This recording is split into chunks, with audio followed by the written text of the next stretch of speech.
Hey guys, what's good? Derek here from Bomb Socks with more Bomb Bites, where we feast upon the words of Christ one bite at a time. Hey, we hope you enjoy this episode from our Bomb Bites series on the Doctrine and Covenants. It's perfect for this week's study of the Come Follow Me. You'll love it. And if you're looking to go deeper with some fresh, updated study helps along with some family-friendly recipes, go check out our Bomb Bites Linger Longer edition. You can learn more in the description below. Godspeed, my friends, and enjoy this episode. So today I wanted to give you a little bit about the resources that are available to us as we're studying the Doctrine and Covenants this year. I know a lot of people don't like the Doctrine. I know that sounds weird. They don't like the Doctrine and Covenants. Maybe they're not as familiar with church history, and understanding church history is going to help you with your study of the Doctrine and Covenants this year. So what I wanted to show you, and this is going to be fairly brief today, but I wanted to show you just what is available to us. And if you go right to your Gospel Library app, all you got to do, you look at what is called Restoration and Church History is a section right here. And you click on it and you look and see all of the different things that are available to you. I just want to point out a couple of them to you today. The first one is right here. You click on Saints Volume 1. Oh, if you have not had an opportunity to read Saints yet, I would invite you to read Saints. Now, don't just take my invitation to read Saints. I want you to take someone got a little bit more clout than I do. Here's Elder Quentin L. Cook, who's going to help you understand the importance of Saints. So watch this. The painting behind me depicts Nauvoo, Illinois in the United States. With its beautiful temple, Nauvoo was a signal achievement for the church. Sadly, the saints had to abandon their beautiful city and temple, but their story did not end there.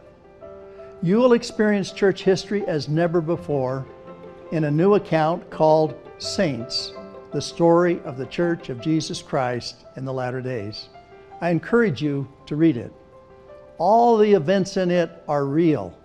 All the people are real. Like you and me, they struggled with weakness and adversity, overcoming great odds to build the kingdom.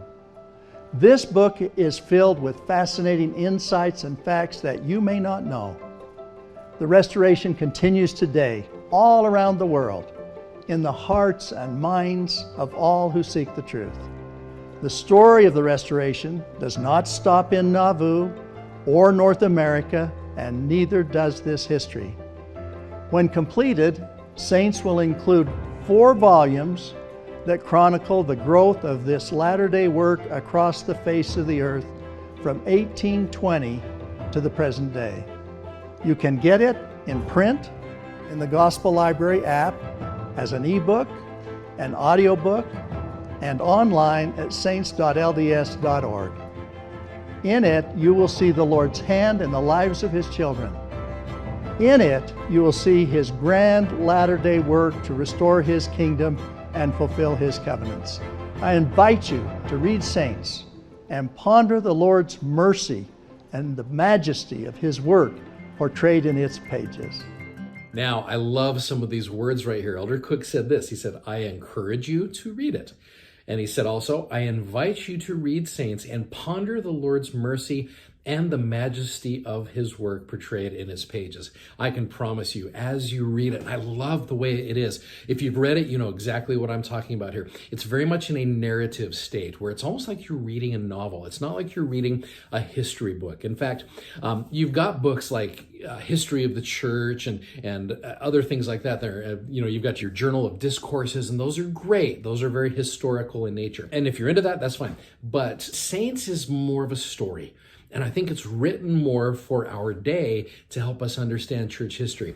It doesn't take any creative license. It goes through and it lists very clearly where this comes from in church history, but it's written in narrative form.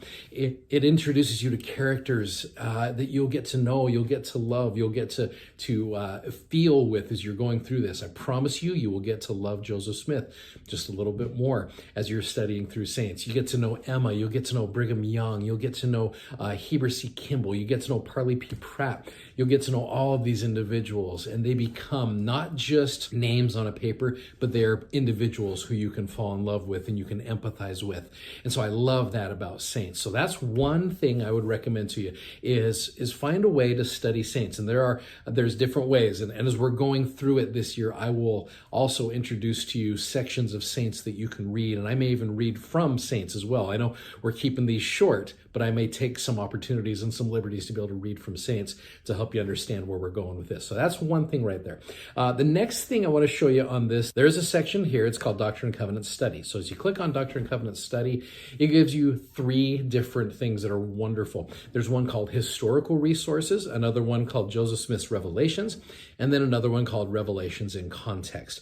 And they all are similar, but they're very different, just depending upon your learning style. The one I like to use is called Revelations in Context. So as you click on Revelations in Context, it'll go through and it'll show you all through here. Like, for example, when we go into section 1 later this week. Now, section 1 is not given chronologically. We'll talk about that when we get there. So this one, you go all the way down, and there's one that is called William E. McClellan's 5 Questions. And that's going to take you right around to section 66, 67, right around that time period, which is chronologically where section 1 was written. And that'll give you the context of what's going on. Again, I really believe this firmly after having taught seminary for so many years. Understanding context will help you appreciate content. And so as you're going through these sections, you get to see, like I said last time, these real life situations involving real people. These revelations in context and the other things, saints as well, will help you understand these individuals and will give you the context necessary to help you appreciate the content. So I just wanted to remind you that these resources are available to you. I use them to understand. I would invite you to use them as well as you are studying the Doctrine and Covenants, and I'm going to try to utilize them as well as we're going through this. So anyway, I hope that helps you out. Thanks for watching, thanks for subscribing, and thanks for sharing. We'll see you tomorrow with another aspect of studying church history. You guys are awesome. Godspeed. We'll see you tomorrow. Bye-bye.